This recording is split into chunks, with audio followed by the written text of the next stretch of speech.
Well, thank you, Kerry. Thank you, Auntie Georgie, for the very kind remarks at the beginning of the day. And welcome to you all to what I think is a very significant moment in the industry's journey, as Kerry has mentioned. I'd like to firstly start by also acknowledging the traditional owners on the land on which we meet, the Kaurna people of the Adelaide Plain, and pay my respects to their elders past and present. I'd like also for us to take a moment to consider the very many senior and elderly Australians who are today sitting at home alone, or are frail, or are in hospital, or in need of care, and may find themselves facing up to a system that they didn't realise they needed even as late as last night. And I'd also like us to give some thought to the many carers out there who often commit that care even at the expense of their own health and well-being in unsupported ways. They're really what we're meeting here today to consider. It's been a very interesting journey as we've moved through these last few months, and we've been engaging the industry very broadly. We certainly were very clear on what we were trying to do in establishing a overarching strategy for the workforce in the aged care sector. What we've uncovered on the way through is the very, very real need for us not just to address the existing workforce pressures, but to really start to thinking about how we position this workforce for the future. So very many issues of today and the need to be positioning ourselves for the future. We needed to be disruptive in our thinking, and in some instances, that's meant people feeling a little bit uncomfortable. But at the same time, be very mindful that the intention is that it's got to be very pragmatic and executable. And in thinking about this as a strategy and not a review, you know in your own parts of the industry that when you're developing strategy, you really do need to be focused on what you're going to do now for the next 3 years and what you need to be doing now for the next 5 to 7 years. And that's the balance that we have to strike, is making sure it's executable today, but there's enough in it also to set us up appropriately for the future. I want to say thank you to you all, but also to the many others outside of this room who have engaged in the process. I mean, effectively, we've engaged through the course of this work 400 providers from across all parts of the sector. We've had 684 public submissions, which I think is getting pretty close to a record for public submissions. I've personally chaired 70 industry meetings and to ensure that we are fully across, and I'm fully across all of the issues. We've had 158 contributors to the work that we've done and why this industry matters. And we've had in total across the two summits 285 senior representatives, obviously including yourselves, engage in the process. And finally, we've done over 20 presentations where we've been sharing in a very public way the emerging themes and the conclusions that we were starting to draw along the way. So it is important to understand that as a strategy, we have been actively engaging and testing our thinking on the way through those engagements, as opposed to a review that's going to end up on somebody's desk to consider at a future point in time. So the real ask we've had of the industry and all the participants is get behind the decisions we need to make on the way, because we will be making decisions on the way. But we've went further than in this engagement and really felt that we needed to address a number of very specific areas and draw upon the expertise of, again, different parts of the industry. So we've held 6 topic-based round tables that deal directly with diversity. Occupational therapy is coming next week as we start to engage a little bit across the broader parts of the workforce. Palliative care, research and data, remote and very remote geographies. And I thank all the people who committed their time and the follow-up after those sessions. But then we also formed 4 technical advisory groups, and for that today I want to welcome and thank Rob Bonner, Deb Parker and Christine Sterling, who led 3 of those 4. So employee needs and expectations, health and aged care interfaces, the Indigenous workforce issues and translating knowledge and technology into practice. So they were groups that met on a number of occasions and provided us with good, strong technical insights into the thinking that we've pulled together. It has been a fascinating journey because, as I said last time when we met, the conversation was very much around the level of fragmentation of this workforce, of this industry. What we saw is a lack of understanding of one part of the industry for another part. In some instances, one part of the industry undermining other parts of the industry, which you see in fragmented industries. We talked about some of the mindset issues around really genuinely understanding consumer journeys as opposed to just how they spend their money. We looked at some of the leadership mindsets that were getting in the way, and we looked at the very real need around getting ahead of industry expectation by engaging more broadly in the industry. We also talked about the very real opportunity that this industry presents if we get it right, insofar as the huge social dividend that we'll get out of actually ensuring that we have a system that properly understands, embodies and then delivers against the needs of those consumers. But the economic opportunity also is vast. You know, in many respects, as one of the largest contributing consumer groups to the economy and ever increasing, not a net cost, but a contributing cohort to the community, and a very, very worthwhile job growth sector. But finally also an area where Australia can bring its own particular focus and leadership to mind when it comes to caring in developing this industry from an export perspective as well. So as an industry, it couldn't get any more exciting. What I'm pleased to say is if we were fractured at the beginning and we didn't understand the role that we each play across the industry, what I've seen over the last 6 months is a coming together. The doors that have been opened for us to actually come and talk to industry broadly, the openness and the frankness that we've engaged in the community, the employee and the provider consultations has been really very valuable and much valued by the whole team. Now that honesty, that openness and that willingness to work together bodes very well for the most important question at the end of the day, and that is, will we all step up and actually execute the recommendations as they start to form?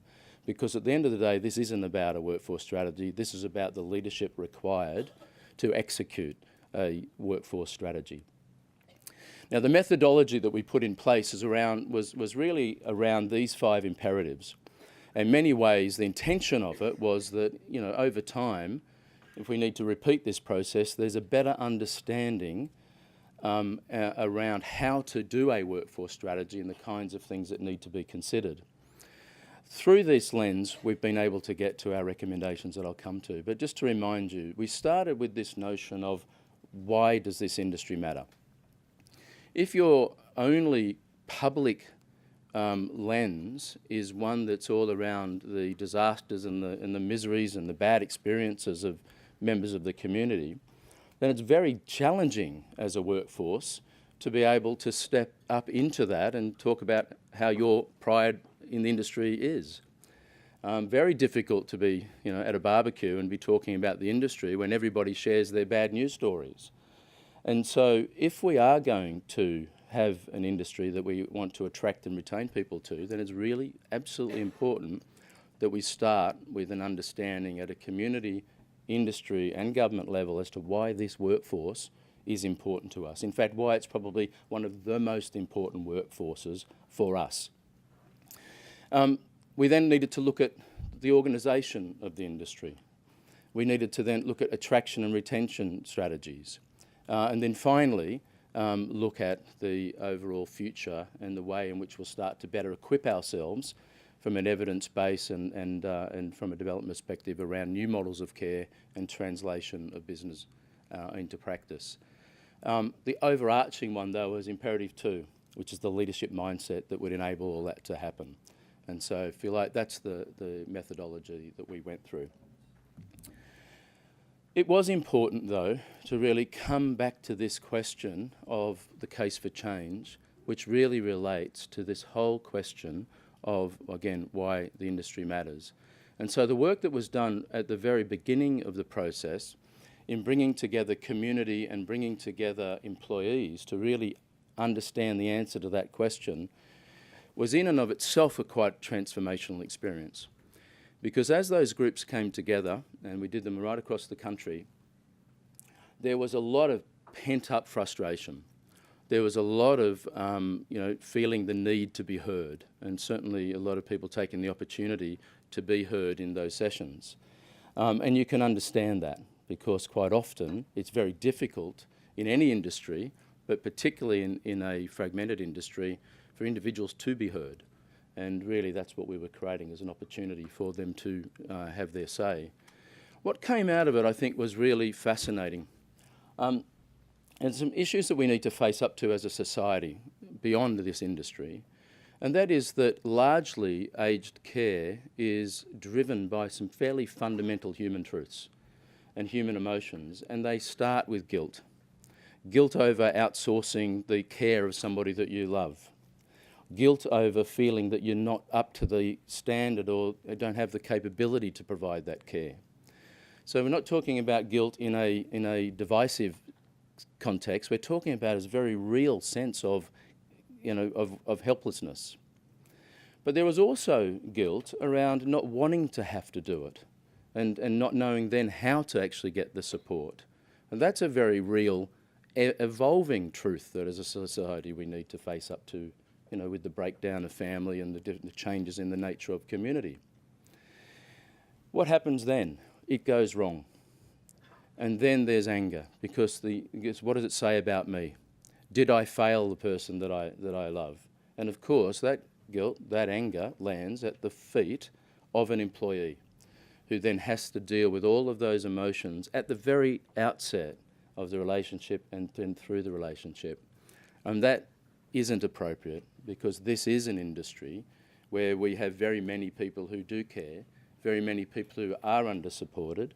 We'll talk about the different ways in which that occurs.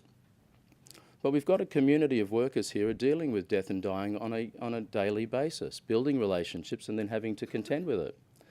And I know even in my own business, there's not a week goes past where we don't lose a customer, having just had them with us in our independent living centre the week before. And we have to deal with that. Now, these are issues that this workforce contend with, and we need to acknowledge and recognise that it is different and it does matter and we need to think about it.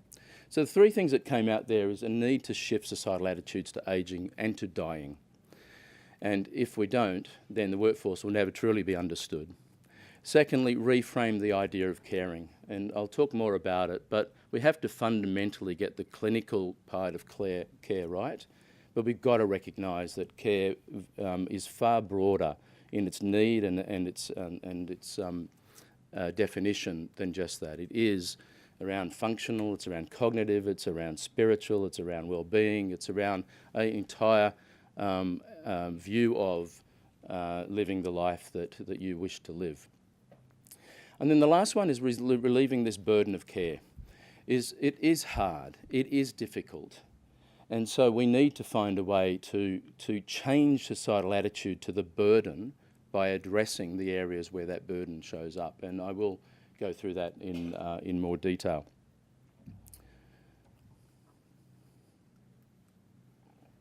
So when we then pulled that together, three themes came out very strongly through which we then felt we needed to look at all of the elements of the strategy as they arrive. And you can call them themes for transformational change, you can call them areas of necessary reform, but they really came down to these three. We need to shift attitude of the industry, community and of government. It really has to be a total community conversation if we're going to make this shift happen. And the workforce needs it, and everybody in this room has the ability to influence it if we work together in shaping it. Now, when we talk about government in this context, it's all of government. It's not this industry as an arm of federal health. It's really how we bring together federal, state, local councils in a single conversation, but we have to do that by bringing all of community and all of industry focus to bear on that if we're going to enable it. The second is reforming access. It is hard. It is difficult. Whether you're an unsupported discharge nurse trying to find a place for somebody and there's no choice, or whether you all of a sudden find that you have a need and you don't know where to call. Now, those people in the know can always point you to something, but as I found on the way through this, not everybody's in the know, and even the experts aren't necessarily in the know. It's tough, it's difficult, and we have to find a way to make it easy. Because again, if the access point is hard, then the experience starts out as a negative experience, and the employee has to deal with that in an unsupported way. The last theme that I think is this notion of enhancing life. There should be an expectation that if you take on care, that in some way your life will be enhanced. It won't make you younger. It may not solve your medical issues, but it should in some way enhance life. And so that's an important lens through which we've been looking at this work. Now, interestingly, as we started to engage the community and the employees in the process then of saying, okay, well, you're now starting to get a sense of why this industry matters. How would you express it? What are the words that you would use to express why this industry matters? And I'm going to share with you now the words that they came up with, and I'm sure a number of you in this room were part of that process. Now, it's important because we know that companies have purpose, and they recognise that if they've got a clear purpose, people will want to belong to it, and it'll start to inform the behaviours within that business. Well, industry's the same. Industry has to have a clear sense of purpose if we're going to attract the right people and instill the right behaviours. So these are the words that they came up with.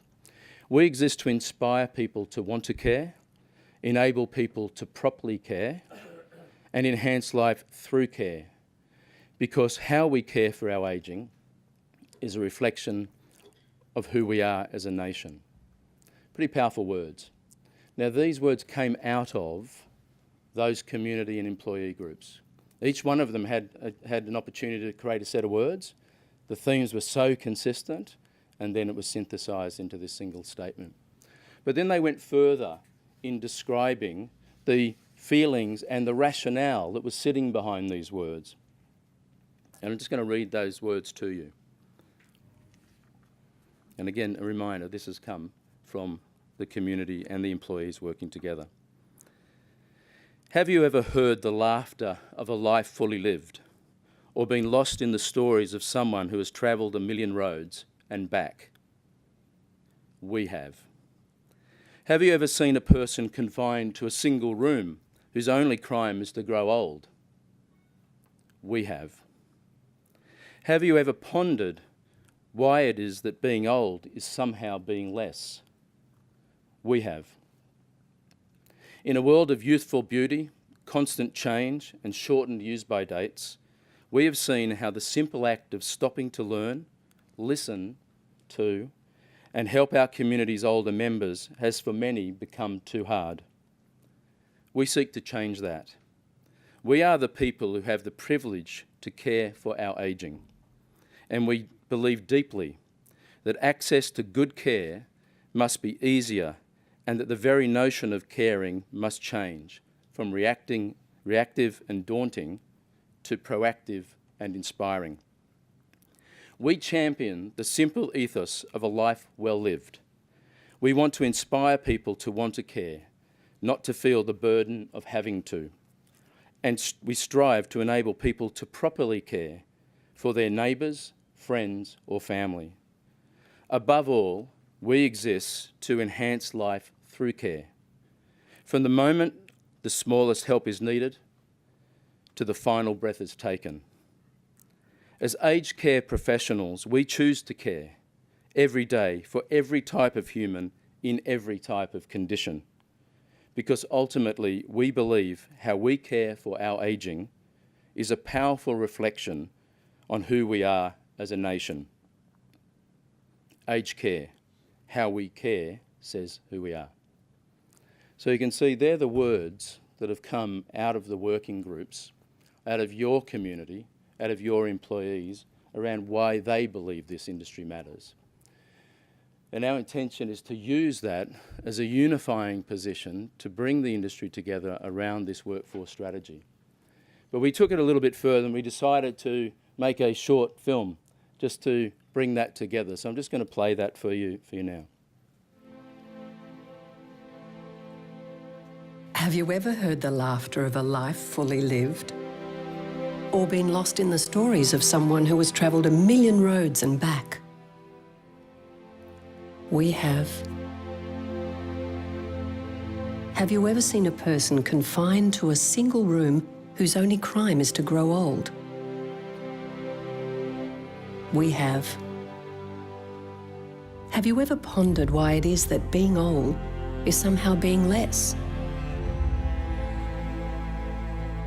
In a world of youthful beauty, constant change and shortened use-by dates, we have seen how the simple act of stopping to learn, listen to, and help our community's older members has, for many, become too hard. We seek to change that.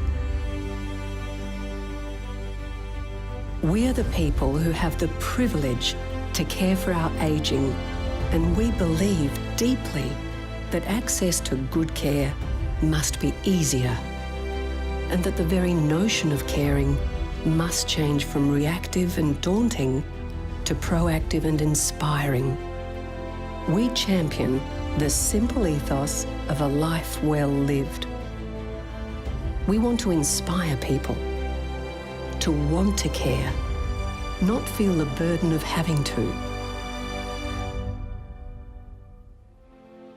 And we strive to enable people to properly care for their neighbours, friends or family. Above all, we exist to enhance life through care, from the moment the smallest help is needed to when the final breath is taken. As aged care professionals, we choose to care every day for every type of human in every type of condition. Because ultimately, we believe how we care for our ageing is a powerful reflection on who we are as a nation.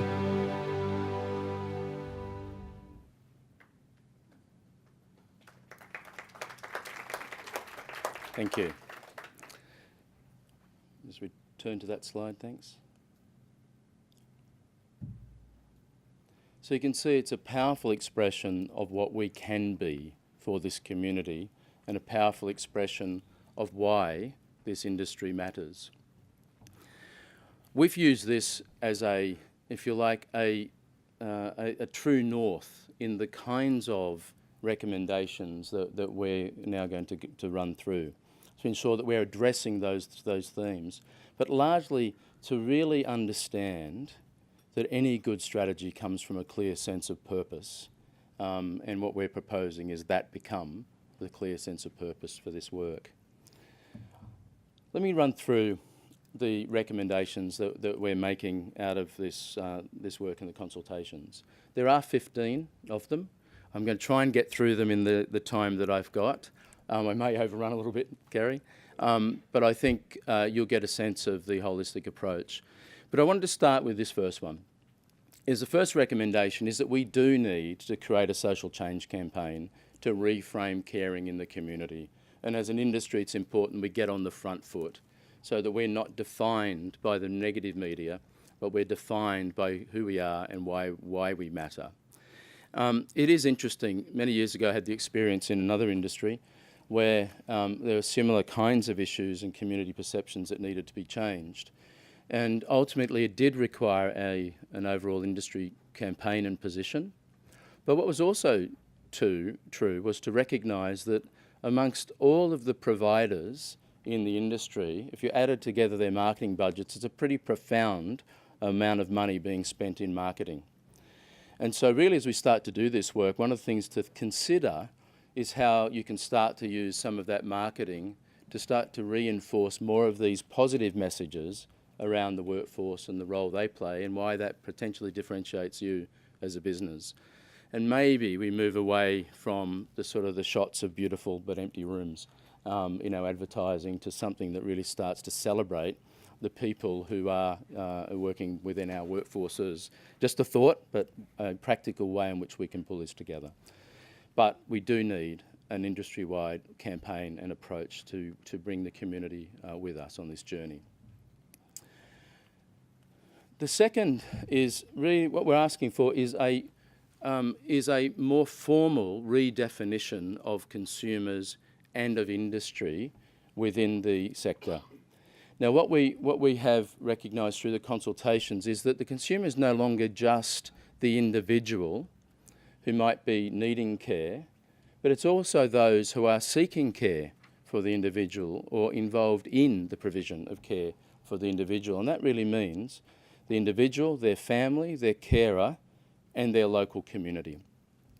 And it is important, and in fact, it's not in this instance the community, it's the local community around them. Because they've all got a different voice, they've all got a different perspective. Sometimes they're in conflict, but if we don't listen to them and we don't somehow take them into consideration, then we end up in a position where there is fallout when things go wrong because we don't have an alignment, and so it's an important part of it. The second is the industry. So what we've done is we've looked at the industry as all of the touch points around care from 65 or 50 as an Aboriginal Torres Strait Islander through to death, and said who are all of the people who have a role to play in that continuum. Now, in that continuum, then, we do have to think about the skills and the messaging and the approach of the financial and retirement planning industry, because that's probably one point in time where you can talk about the journey without the fear and the threat of it in a rational way and start to plan and think these things through. We need to understand then that primary care is probably one of the only touch points into the system at that early stage, in those early stages of ageing. Then home care, residential care, acute, subacute, specialist care, functional health, the systems facilitators, the government workforce that's involved in the process, who we have to see as our workforce colleagues. And then, of course, the carers and the volunteers. All are members of this workforce and all have a role to play in supporting each other in some way or another. Now, unfortunately, the definitions are often blurred because we define our universe by who's got the budget and who's got the money. But if we really want to understand the consumer journey, we have to get that we need to work out how all parts of this workforce come together and how we make it easier for them to be supportive of each other in addressing the needs of that definition of consumers. The third recommendation is that we do have a voluntary self-regulatory code of practice. Now, I think this is important. It's important because what's come up through the course of the consultations is the community thinks that you have one. And so a lot of the aggravation is, why aren't you living up to your code? Well, there isn't one. And why would there be one when there's so many different voices and we haven't really got a united perspective? And in all fairness, you know, we've got something like 60 peak bodies with some involvement in the broader industry definition. We talk about it in a context of the home care and residential, but really there's a lot of stakeholders. And this, the industry sort of can define what it's about. It's not in a position to really shape the conversation. And so in many respects, it then becomes a reactive conversation as opposed to a leadership conversation. And so that's what we're proposing. Now, the opportunity in creating a code of practice is that you get an opportunity to get ahead of consumer and community expectations. Instead of the vague definitions and vague regulations that we're often having to interpret, this is the industry giving an interpretation to these things and showing how they come together and how they will be affected in practice. Over time, then as you put these things in place, my experience has been that governments will always come to the industry first when it has a self-regulatory code. It'll ask you first what you think you can do to address an issue, and then regulation becomes a last resort as opposed to today a first resort. So I think you shouldn't in any way feel that not having one is a sign of a bad past. It's a sign of a maturing industry. If you like, no longer are you an arm of the government, an arm of the health department. You're a growing, maturing industry that is now stepping out and actually defining the future for itself. In time, it does also give you the opportunity to start to engage through proper evidence-based policy work that you would do together in unwinding some of the regulation where it gets in the way of providing better standards and moving us forward. So there's a lot to be said for why you would have it. Now, the kind of things that you would include, and this is really just a thought starter, but I want to stress that this is the type of thing that has come out of the consultation, is that you would start to really define what it would mean for the industry to be consumer-led and to put consumers at the heart. Importantly, you would then start to define the industry around living well models. It is absolutely critical that we move away from a clinical-only dialogue around the purpose and the opportunity of this industry, having got the clinical bit right. So we cannot walk away from that, but it is more than that. It is around enabling people to live the life that they want to live. It's then starting to think about your role as an integrated care provider, because in many instances, particularly in home care and residential care, you are the owner of that individual when it comes to their well-being. And so you are really the source through which any of the other parts of the industry need to be pulled together and integrated. Now, we had a very good conversation with the College of Nurses a couple of weeks ago, where we said, rather than seeing nurses at the centre of a system, let's see nurses as the heart, if you like, the pump, the circulatory system that actually flows through the system so that people are actually connected and working together. Well, you have that role too to play in a living well context, in making sure that all of the elements necessary to create a life well lived under your care are brought together in a way that's empowering for you, your employees, but have an outcome for the individual. It would define the nature of community engagement. It certainly would define the standards around board governance and the very real role that the board does need to play in making sure that that issues are heard at a board level, that there are appropriate clinical and integrated care governance procedures in place, but fundamentally that the care plans you're committing to are delivered. And then there's the best practice sharing, the ability of an industry to actually recognise that it can help itself and others within the industry grow and develop. It becomes a group that can start to work on education and start to really participate in the shaping of the qualifications and the skills framework. It gives us an ability to raise the calibre and the capability around workforce planning and a commitment around those standards.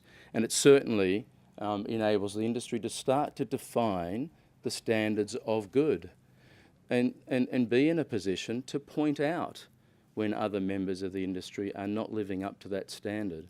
And certainly, from my point of view, a sign of a mature industry is one that gets to the breakdown first and deals with it before it gets to the media, if you like, and that requires a level of standard setting as an industry.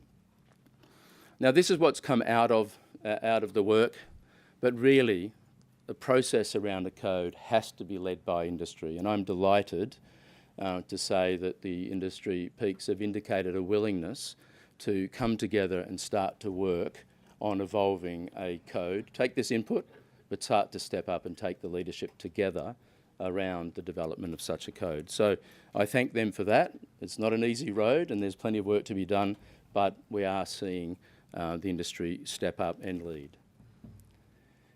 The fourth one is really reframing the qualifications and skills framework. Now, to do this work, we looked at 10 regional providers, 10 home care providers, and 10 residential care providers to really understand their organisational structures, the roles, the job descriptions, the salary structures and so forth, so that we could have a very deep and clear understanding.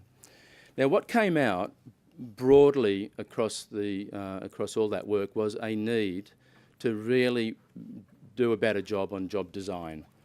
And in job design at all levels, to understand the key principles in any role around know-how, problem solving and accountability. You know, so if you've got a domestic care worker, to think about them simply as a cleaner, and you don't, but let me just use this as an example, would not do justice in recognising that they actually do need a level of problem solving. They do need to understand when to get the individual to do it themselves, when they will do it, do the appropriate level of wellness checking, and from an accountability point of view, escalate it when there's a problem. Or if there's a problem at that moment, know what to do about it.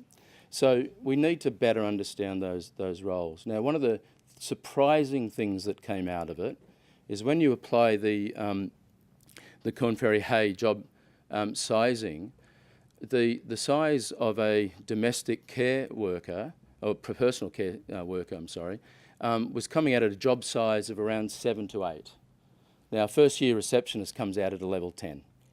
So what we're saying is we've got people who are vitally important to our community, who are the bulk of our workforce, who are in roles that are currently undervalued, underrated, and you can draw your own conclusions about under-rewarded, because it's not always the case, but by and large they're certainly in the bottom quartile. And then when you looked at enrolled nurses, the gap between them and enrolled nurses was so large that it really, you couldn't have an effective career pathway. But what we also found when we looked at the nursing element was that those nurses who had, again, against this same kind of principle, a clearer and fuller scope of practice were much happier employees, right? They weren't being distracted by admin and business management. They were able to do their job. But their job, again, if you follow through that principle, was defined by their clinical skill set, their understanding of functional health and their understanding of cognitive health. So they were, if you like, different to primary care and acute care in that the emphasis of their role was different. Their skills still need to be at the very high level that they are. But that was a very interesting distinction when you start to think more about the job design. So that was a very interesting insight on the way through. What we then did is we started to then look at the education that was wrapped around it. And we went and we looked at all of the complaints that had come through the Carnell-Patterson review, various other reviews, to understand what were the competency issues that might have led to that complaint. Now, there's no judgment on whether the complaint was valid or not. It was just simply, what would the competency issue be? And when we looked at it and rolled it all up, and there were, there were big gaps around, palliative care. There were big gaps around dementia care. There were big gaps around diversional therapies. There were big gaps around mental health. There are big gaps around medication management, etc. And we looked at the Cert 3. Well, all of those areas existed, but they're electives. They're not core subjects. So we have a system that has it there, but it's not actually being taught because many of the RTOs don't do it that way. So we took that input, and then we also looked through the work done by Miles Morgan at some of the future skill sets required in an evolving industry toward integrated care and so forth. With all of that, pulled together a view on the competency issues that need to be addressed. What we'll do with that work now is that we have agreed with the Department of Education, and we've announced that an industry reference committee will be formed up, and that's already out there, already been announced, that will have responsibility for shaping the qualification and skills content for the aged care sector. Now, the important thing to note there, that in recent weeks, a further advance that we've had with the department is that industry reference committee will now have oversight, and I'll be very careful in a moment to define oversight, but it will have oversight across the entire tertiary system, not just vet. So the notion is that those who are forming up curriculum for nursing and for GPs and for specialists and so forth, and through into the vet system, will have a group they can go to that can give them some advice on the kinds of things they would be considering for this expanding cohort, 25% of the population, in their work. Now, oversight is important because it'll be an influencing, it won't be control. Clearly, there are other bodies that are there to make those final decisions, but at least the industry will have a way and a vehicle through which to better inform that dialogue and the need in that space. So if for those of you who have made submissions, fantastic to that. Any further thoughts, please feed them in. We'll continue to work on that. And delighted to have Susie Hewlett here today from the department, who's been a close collaborator with us in working that through. So thank you, Susie. And Michael, who's going to be doing the hard work and as we move through. The next was to look at pathways, and this was important because to start to create meaningful work and address a lot of the issues that were coming up around the changing nature of work, we needed to think more about potential career pathways. And so, remember I mentioned to you in fact I'll make a couple of high-level points, is pathways are necessary, one, to make sure that people have career opportunity. Two, they're important to show how you can transition from one career area in aged care to another. And three, it's a recognition that there are fundamentally different skills and they need to be supported. And we can't just assume that the longer you're in the industry, you just collect them. Sometimes there needs to be deliberate training. We also have underpinned this out of that last piece on the notion of greater vesting of qualifications. So if you like, you can, one qualification with further studies can lead to the next as you move through a pathway. A greater recognition of local credentialing so that you can develop in your role. Micro-credentialing, so you don't have to always go for a full qualification to pick up the skill you require to advance.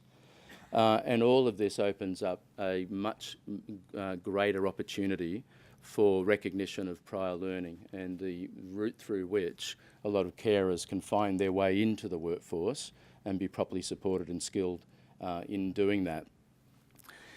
So there's quite a number of changes to the way in which we think about the qualifications framework. Now, this is a first. The Department of Education have agreed that we will champion a different way of operating. The IRC will have the ability to give guidance on the amount of work placement hours that are required under the different qualification levels. The thing that, as an industry, we need to bear in mind is if you're given the opportunity to say how many hours of work placement are necessary, then you need to make the workplaces available so that the industry can do it. Under that code that I mentioned, it also gives you ability, if you buy into and you make that happen, the self-regulatory code can also enable you to accredit the RTOs. And if you like, make sure that if they're not accredited by you as a broader industry, well, then they don't get the support of the industry. So that is an important part of coming together and recognising that, and as an industry, you can have some say. But I do think that the industry owning the quality of the education system is going to be a critical part of making this happen. I'll just blow that up a little bit just to make the point. This is for residential care. There's certainly a recognition that care team leadership is an evolving area, the need to create opportunities to step across, expanding the role of the personal care worker so that you've got a better distinctions between the different parts and duties that they play. But also a recognition that business management is a different skill set and we need to be thoughtful about it. And it's quite different. I mean, in this environment, you can't just come in as a good business person. You've really got to understand a lot of the fundamentals around a care. And so therefore that's an important part of it. So we've made sure we've considered each of them. We've done the same in the home care setting. The sixth is really developing cultures of feedback and continuous improvement. In every one of the community and employee consultations, when somebody raised the issue of fear in the workplace around raising issues, it went electric. And I struggled with for a long time about how to deal with that, because there was talk about bullying, there was talk about people worried that there'd be retribution. There were all those types of human responses. We can't judge it because we don't know the circumstances. We simply know that something's not right. And so rather than talk about fear, let's talk about a feedback culture and continuous improvement culture. And in putting these things in place, let's give the workforce the benefit of the doubt until we're proven right or we're not. And the only way we can do that is to start to put the tools in place to recognise it is an issue and it needs to be addressed. So one of those is psychometric testing, to make sure that we do have people in the industry as they come in who are appropriately aware of the real challenges of the industry and the real work that needs to be done, and they've got the right aptitude for it. I'll tell you, my entire corporate history, we always did it. It was just part of good practice. And we did more than that, though. We made sure that we shared the results and created development plans to help people grow. Right, so it's not just an assessment tool, it's a development tool for your employees as well. Secondly, I'm going to say is the 360-degree feedback. It did come out strongly in the consumer and the community and the employee engagement, that they felt that somewhere in the order of 20 to 30% of the workforce weren't suited to this industry. Again, no judgment, but what it sort of suggests is that doing some 360 degrees so that we can actually give people the right input from the cohort around them will be a great opportunity for them to develop, and a great lens for you on in your workforce planning and development also. And then employee engagement and customer surveys, bearing in mind that a customer survey for somebody over 75 is more than filling out a form online. It does require you to really think that one through, but it's important to address. The seventh is really a recognition that there is a skill set gap across the industry. Now, to take this one on board, you've got to remember that that we often talk about the industry as if they're all the very big players. But about 611 of the 900 plus residential care homes are actually single-site homes. They're micro-employers. Globally, the definition of small to medium enterprise is $20 to $50 million of revenue. So it's a nonsense to talk about this industry as small to medium enterprise. They're micro businesses. And as micro businesses, they haven't all got or developed the workforce planning capabilities that you would expect to see in the bigger businesses. So what we've done is just simply said there needs to be an understanding of how to plan your workforce. So let's not assume that they're all getting it wrong because they're doing it deliberately. Let's actually look to see what the industry-wide capability is. Now, I have to tell you, when we looked at other industries in the Industry Skills Committee, every industry has something like this that is an emerging skill set that they require. So there's no sort of marking people's card badly. It's just simply saying there's a capability that's needed here. What we've done is we've taken the ANMF model for workforce planning and skills mix modelling as a standard, because it's actually very well thought through and very practical in its application. But we've had to modify it to meet the needs of the aged care sector. So, and the way that we've looked at that, I'm just going to quickly run through it, is you've got your business model, and your business model determines the kind of customer profile that you're attracting. Okay, so already there's a starting point. And we know in this industry there are some that are closer to the private hospital model and some that are closer to the resort model, if you like, with integrated care. So it's really important we get that there is not one model, and therefore this is a very local business level consideration. So that then determines who you're attracting.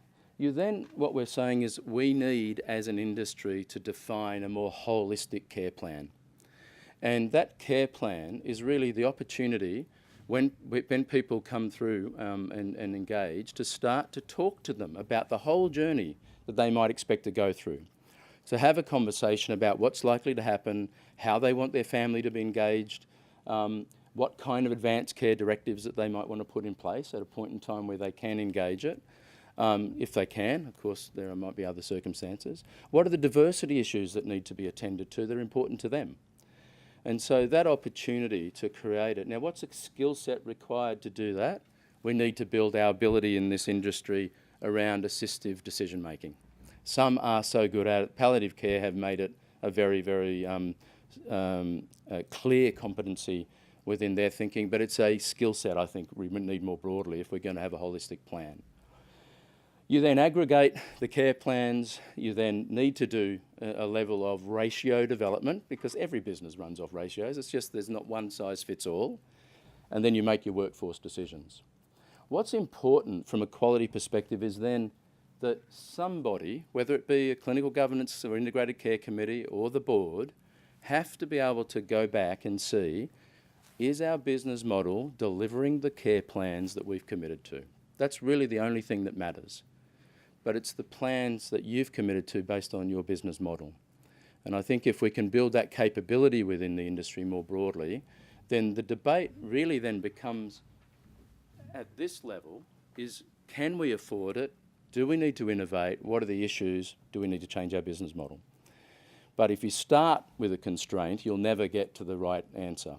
So really we've got to do the work based on your customers, the people who are in your beds, and then work out what our constraints is, and then engage in a more nuanced conversation around the solution. So there's a capability build that we're recognising needs to be. Funding.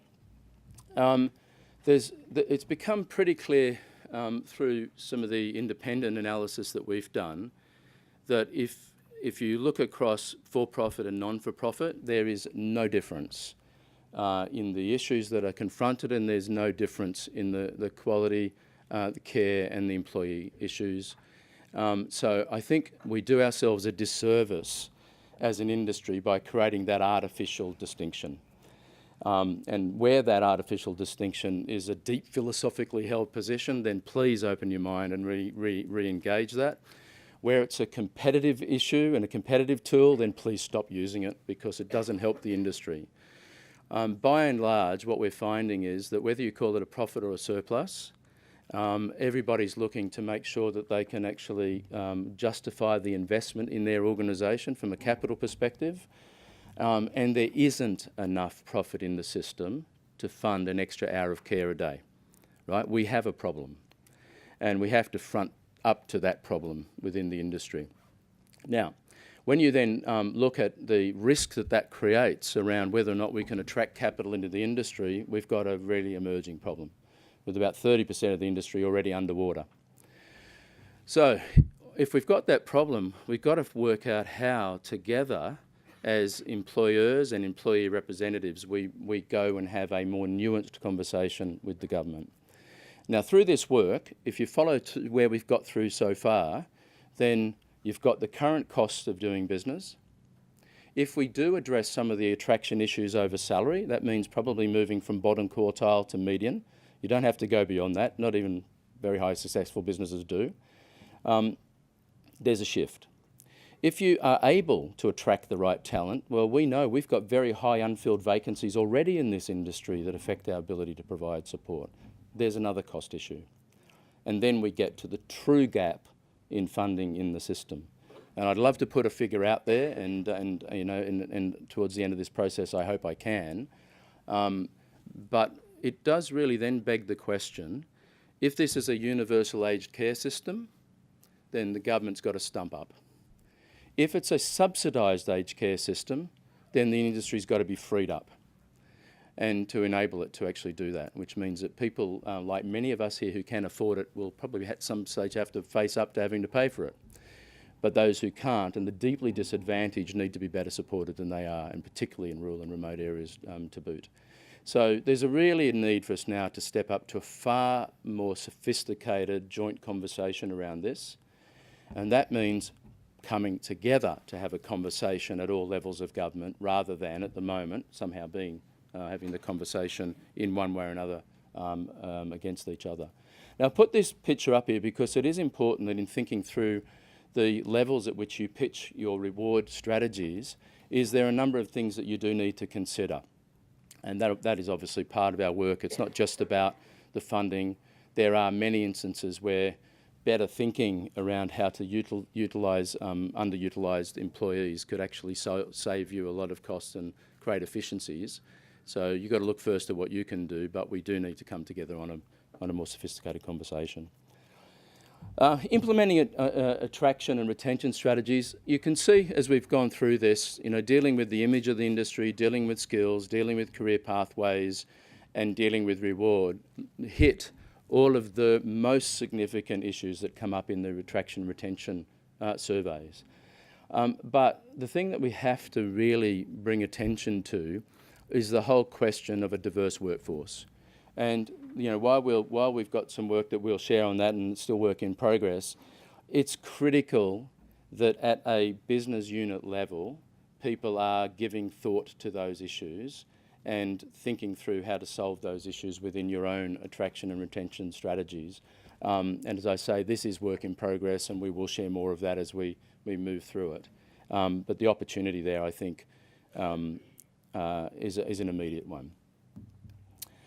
Transitioning the industry and the workforce to new operating standards, to do the things that we've talked about will take some time.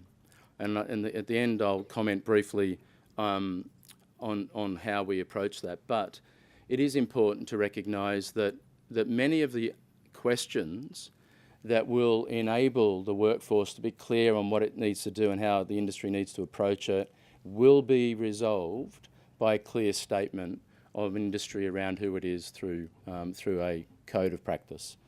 And just that clarity, I think, will actually get people moving in the right direction from the point of view of starting to work with the intent and the spirit and making progress as businesses in their own right.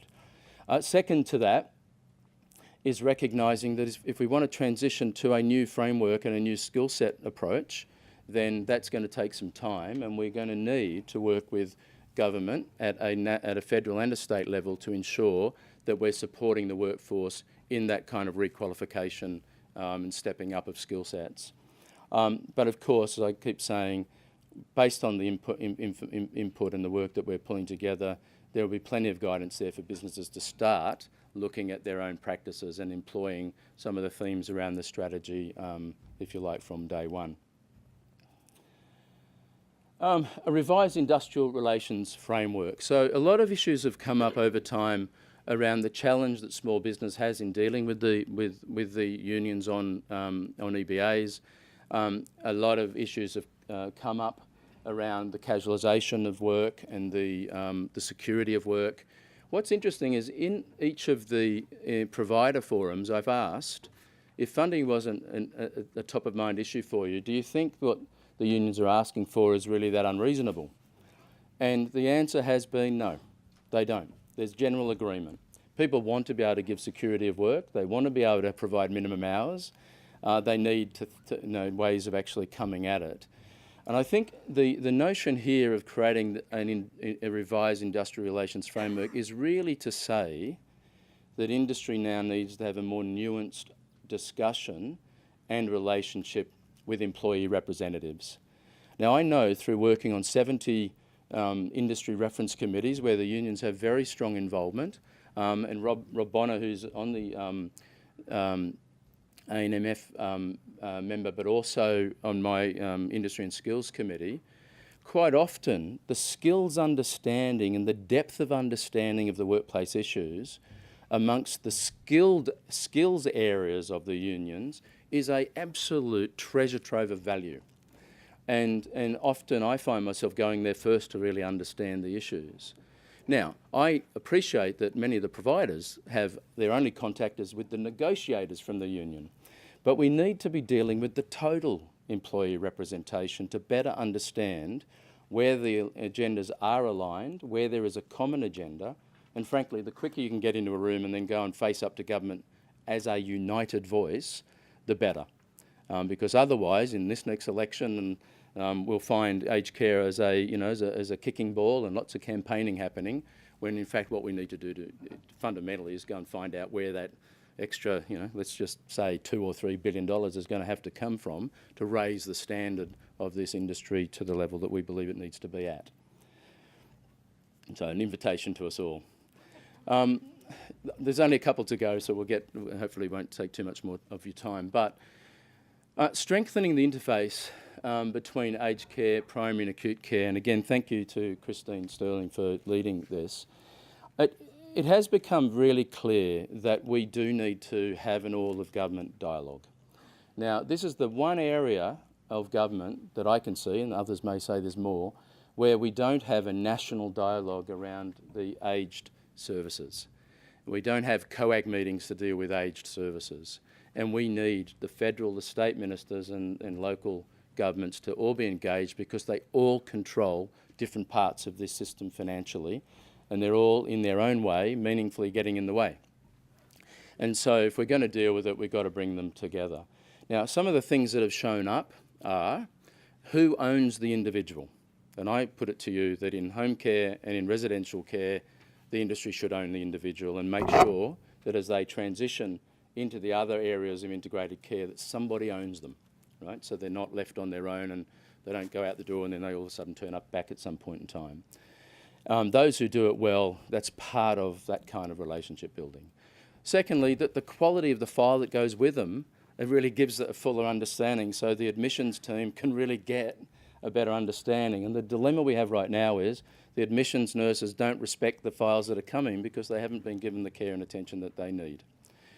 Then we've got the issue of educating the admission nurses so that they understand cognitive issues and can recognise and support on the way through. They want to, but we've got to give them the support they need to as well, all the way through to the discharge, where that some really very meaningful interventions can be made there around what needs to be done. To boot, how do we get the GPs coming? How do we make better use of nurse practitioners? How do we make sure the Medicare system properly financially supports it so that we have access to that integrated care?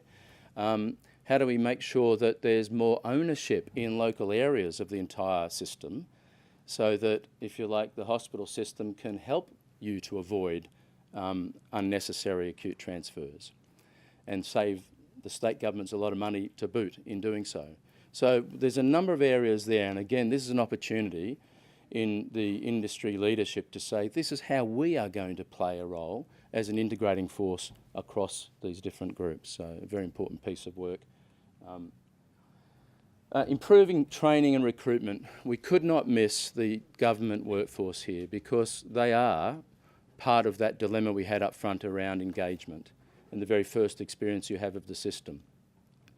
And that means that we need to better understand the know-how, the problem solving and accountability within those roles and ensure they're properly supported. In doing so, though, it creates a huge opportunity for us not just to get it right, but for you to give more of a consumer view to the nature of access. It maybe gives us an opportunity to, again, if the industry comes together on it, to raise your status in the system as trusted entities so that you can start to move people through the system from a paperwork perspective much more quickly where they need it, particularly in rural and remote areas. But also so that there's career pathways into and out of these roles within the industry, so we actually build our capability set. The thing that I found over time, particularly working in global corporations, has been that you're sort of your audit function, your internal audit function, which a lot of these are essentially to the industry, plays an extraordinarily valuable role in corporate life around the sharing of best practice, as opposed to just ticking yes, ticking no. And so this is a workforce that, if we make sure are properly supported, then could add enormous value to us all. The last two, establishing a rural and remote accord. Now, the thing that came out of the rural and the remote reviews was fundamentally that people didn't feel like they were being heard. And in fact, it was very difficult to get people to attend the consultations across remote areas because they've had enough. And they're toughing it out like country people do, right? but they really don't feel like anybody is adequately representing their perspectives. Now, when we then engage and say, well, what are the issues? A couple of really interesting things came out. One is the safety and security of employees. They tough it out. They say, these are the circumstances that we face up to. This is the kind of violence that we have to deal with in our communities. But you know what? We're tough. When we then said, well, do you feel that you're really doing a service to the industry by just accepting that? Are you, rather than actually fighting for something different, the table turned. And so there's a recognition that we need to think about the safety and security of our employees. We need to think about their accommodation, which means capital grants need to be thought through around that. For local employees, that's as important as it is for people who come in. We need to think about more flexibility in the way in which they use specialist services and their ability to do things on the ground. They argue that while the system meets 90% of needs, the 10% that the system doesn't cover is their 90%. They talk about the impact of funding models and their need to be able to spread cost across a very diverse group. And in many instances, the social issues that get caused when people think they've got a pot of money that they can choose to use, and the whole family then decide that they think they should have a share of that. So there's lots of issues they have to contend with, notwithstanding the very significant differences in the cost of doing business in that rural and remote setting. The way I liken this is that, this is one of those occasions where industry don't really have the incentive to build the freeway. The government needs to build the freeway and then industry can come and run it. There needs to be a different conversation around funding and support for rural and remote. So what we're doing on Wednesday is we're pulling together 30 of the key operators of aged care services in rural and remote, and we're going to form them up, hopefully, as an industry voice to deal directly with their issues and make sure that their issues are heard as the first step in resolving the many issues that are there. If anybody feels they should be part of that, just have a conversation with me towards in one of the breaks. The last one is really setting up for the future, and that is establishing an aged care industry growth and research translation centre. Now that is an opportunity for industry to work together with research and academia to make sure that the research we do on policy is evidence-based, that our research is done of a scale and with ethics standards around peer-reviewed, but importantly that the emphasis is on the execution of it so that we can actually continuously build this system. Now, one of the things I didn't mention in the financial point is that, that we have a very high percentage of our residential care today is in 3 to 4 bedroom room facilities. When we talk about the advances of the industry, we're talking about these wonderful facilities that now have shared common space and single rooms. But as an industry, we need support over time to shift from one model to another. It won't happen overnight. At the moment, I'm sorry, Kerry, you and I are both destined at the current rate of change to land in that system. We've got to change that. Now, we've got to change it by proper evidence-based research around the issues and the solutions on a scale that will make a difference. So see this last one as a fundamental step of the industry really into a future orientation, but with a very clear focus. Now, there are 7 industry growth centres in this country at the moment that deal with advanced manufacturing, medical devices, oil and gas, food and agriculture, cyber security, defence. We're arguing aged care as a core of the population and a massively growing industry needs to be supported. There's $8.5 billion of R&D spend in Australia, and at last count, there wasn't much of that coming this way. So that's the opportunity. It's not about new money, it's about raising us as a priority within that picture. So in closing, what the final point that I wanted to make is that this is all about making sure that we're delivering pragmatic recommendations for change that have an ability to be executed in a 1 to 3 year time frame, but also lay the foundations for that 5 to 7. And the way we will do that is I fundamentally believe, and through the course of the day today, I want you to try and get yourselves to a place where you're really happy and openly prepared to support it, but that does mean industry defining who it is and stepping up to a voluntary code. It does mean fast-tracking the IRC, the skills mix and the competency training and development, and making sure we've got the capabilities to transition the current workforce into that place.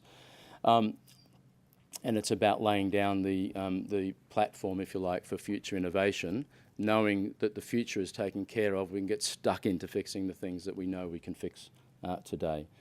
So I'd like to thank you all for your for participation in the process. Obviously now, having blown the timetable, Kerry, the opportunity for us to go through this in the conversations through the course of today, and as always, post the event to receive any of your comments directly will be enormously valued. So thank you, and thank you to the task force. Thank you.